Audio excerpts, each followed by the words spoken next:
ఈరోజు మనం ఓ అద్భుతమైన కథ గురించి మాట్లాడుకుందాం.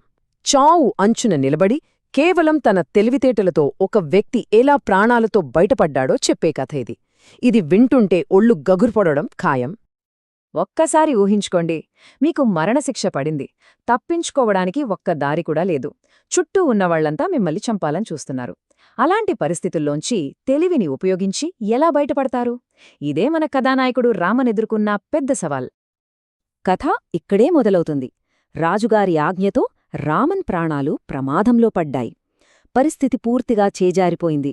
శిక్ష అమలు చేయడం ఇక లాంఛనమే అన్నట్టుగా ఉంది. ఇక్కడే అసలైన సంఘర్షణ మొదలైంది. ఒకవైపు రాజుగారి తిరుగులేని అధికారం, మరోవైపు శిక్షపడిన రామన్స్ అసాధారణమైన తెలివి.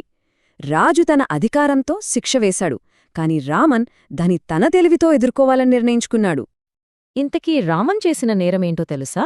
రాజభవనం గోడలమీద కొన్ని పిచ్చి గీతలు గీశాడు. అంత చిన్న విషయానికి మరణశిక్ష వేయడం చూస్తేనే అర్థమవుతోంది రాజు ఎంత కోపంగా ఉన్నాడో. ఇది శిక్ష కన్నా రాజుగారి అహంకారానికి తగిలిన దెబ్బలా ఉంది. ఈ కథలో ముగ్గురు ముఖ్యమైన వాళ్ళున్నారు. రాజు కోపంతో ఊగిపోతున్నాడు. రామనేమో ప్రాణాలు ఎలా కాపాడుకోవాలా అనే తన మైండ్లో ఒక ప్లాన్ గీసుకుంటున్నాడు. ఇక సైనికులు, వాళ్లు కేవలం రాజు ఆజ్ఞను పాటించడమే కాదు, వాళ్లకి రామన్ మీద వ్యక్తిగత పగ కూడా ఉంది. ఇది రామన్ పరిస్థితిని ఇంకాస్త కష్టతరం చేసింది. ఇక్కడినుంచే అస్సలు కథ మొదలవుతుంది. రామన్ తనని బంధించిన వాళ్లనే తన ఆటలో పావులుగా మార్చుకోవటం మొదలుపెడతాడు. తన నిస్సహాయతనే ఒక ఆయుధంగా వాడుకుంటాడు. వాళ్లు రామన్ని శిక్ష అమలు చేసే చోటికి తీసుకువెళుతున్న దారి తుంగభద్ర నది ఒడ్డునుంది. ఈ నదే రామన్ ప్లాన్లో చాలా కీలకమైన పాత్ర పోషించబోతోంది. ప్రకృతి కూడా రామన్ వైపే ఉన్నట్టుంది. ఇక్కడే రామన్ తన ప్లాన్లో మొదటి అడుగు వేశాడు. వినడానికి చాలా అమాయకంగా ఉంది కదా ఈ కోరిక.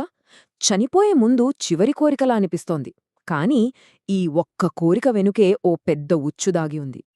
సైనికులు అంత తేలిగ్గా నమ్మే రకం కాదు. వాళ్లకు వెంటనే అనుమానం వచ్చింది.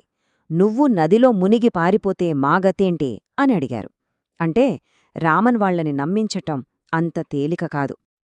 ఇక్కడే చూడండి రామన్ తెలివి. అతను సైనికులనే తన ప్లాన్లో భాగం చేశాడు. నేను పారిపోతానని భయపడితే మీరిద్దరూ నా పక్కనే నిలబడండి. నేను పారిపోవాలని చూస్తే ఏమాత్రం ఆలోచించకుండా నా మెడ నరికేయండి అని చెప్పాడు. దీంతో వాళ్ల అనుమానం పోయింది. సరే, ప్లాన్ అంతా సెట్ అయింది. రామన్ చెప్పినట్లే సైనికులు ఒప్పుకున్నారు.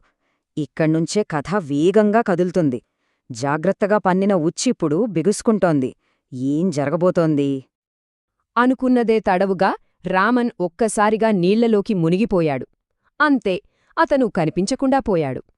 ఇది చూసిన సైనికులు అతను పారిపోతున్నాడని పూర్తిగా నమ్మేశారు. రామన్ పారిపోతున్నాడనే ఆవేశంలో సైనికులు ఏమాత్రం ఆలోచించలేదు. రామన్ ఎక్కడైతే మునిగాడో అక్కడ అతని మెడ ఉంటుందని ఊహించి ఇద్దరూ తమ కత్తులను బలంగా గాల్లోకి లేపారు. ఈ పదం చాలా ముఖ్యం. ఒకేసారి ఇద్దరూ ఒకే సమయంలో ఒకే లక్ష్యంపై కత్తులు దించారు.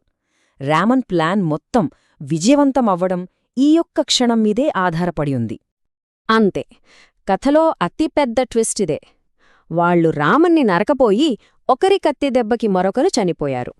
వాళ్ల కోపం, తొందరపాటే వాళ్ల ప్రాణాలు తీసేయి. రామన్ పన్నిన ఉచ్చులో వాళ్లు చిక్కుకున్నారు.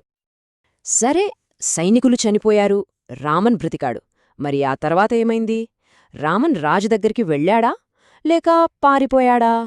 ఇప్పుడు చూద్దాం. రామన్ నీళ్లలోంచి బయటకొచ్చి నేరుగా రాజుగారి దర్బారుకే వెళ్లాడు. చచ్చిపోయాడనుకున్న మనిషి అలా కళ్లముందు నిలబడితే ఎలా ఉంటుంది? దర్బారులో ఉన్న వాళ్లంతా షాకయ్యుంటారు. రాజుకి మాటలు రాలేదు. అతని గొంతులో ఆశ్చర్యం కన్నా ఎక్కువగా భయం కనిపించింది.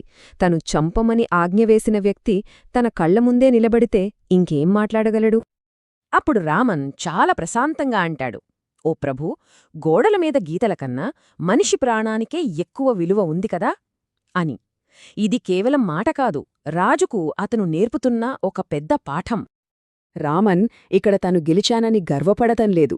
బదులుగా రాజుగారి అదుపులేని కోపం వల్ల ఎలా ఇద్దరు సైనికులు అనవసరంగా చనిపోయారో వివరిస్తున్నాడు.